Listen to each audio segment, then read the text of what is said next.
Welcome to Forbes Newsroom. Joining me now is Zach Everson, a staff writer here at Forbes. Zach, thank you so much for joining me. Good to be back, Brittany. Great. So as we're sitting here right now on election night, there is a candidate that, according to the Associated Press, is winning their race. But they are at the center of not one, but two investigations. Can you explain? Sure. So it is Representative Alex Mooney, who represents West Virginia, and he is beating his Democratic opponent in a landslide last I checked. I think it was like 62% to 40 or to 30 something.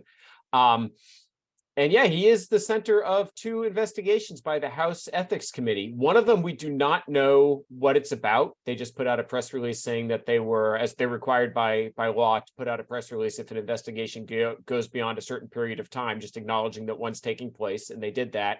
The other one, though, the report has come out.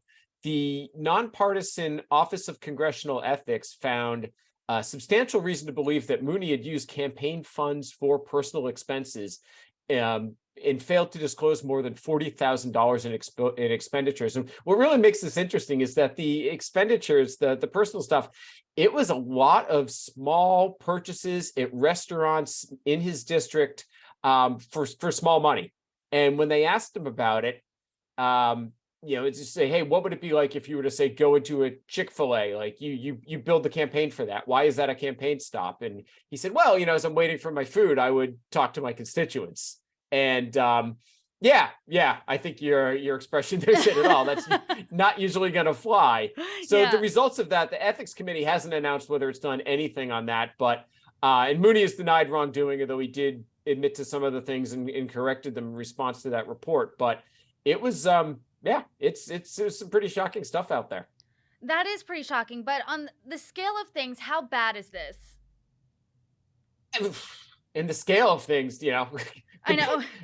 Trivial. But what's interesting is that the Republican Party had a very easy opportunity to oust him, and that because of redistricting in West Virginia losing a House seat, he was running against an incumbent, David McKinley. So they clearly could have put their energy into supporting the other incumbent and gotten rid of this congressperson who had the ethics issues. And in the other races where we saw an incumbent with facing ethics issues running against another incumbent, the one with the ethics issues lost every time. Mooney is the sole example that won. And it just says that this kind of behavior is justified. AP was out with an article recently saying that on the campaign trail, Mooney was not talking about his Democratic rival, but was focusing mostly on Joe Manchin, the Democratic senator, and sounds very much like he is gunning for a spot in the Senate. So, and I think in the past, you might have seen two ethics investigations might have brought somebody down. Now there's somebody vying for a promotion. So you cover extensively former President Trump and all of his investigations. There's over 30, according to your count, right? Yeah, I need to update that. I think it's over, including lawsuits, we're over 40 right now. So because in the age of Trump, where there's investigations swirling all over the place, do people and voters particularly care less about these types of investigations? In Mooney's instance, it seems so. The other ones, not so much. I mean, those candidates who all lost, their ethics issues were a problem.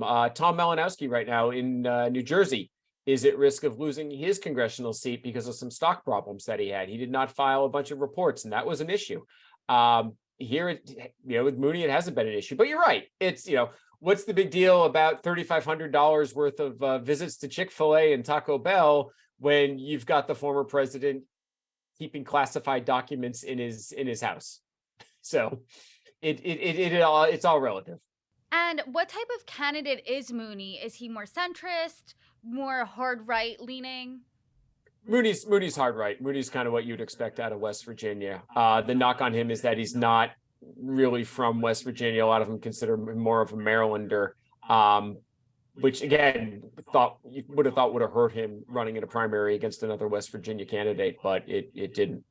And how has he responded to these investigations?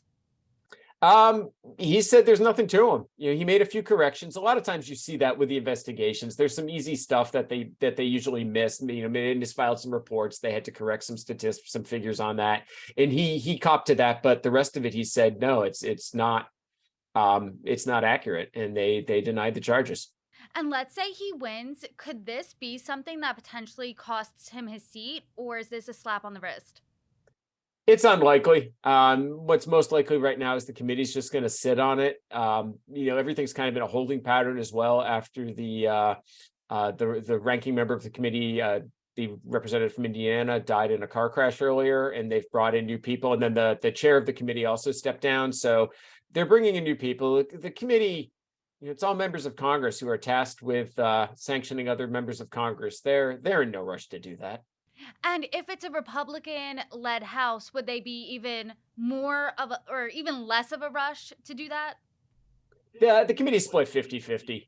So I don't think that would really matter one way or the other. Got it. Well, we will definitely keep an eye on this race. Zach Everson, thank you so much. Thanks, Brittany.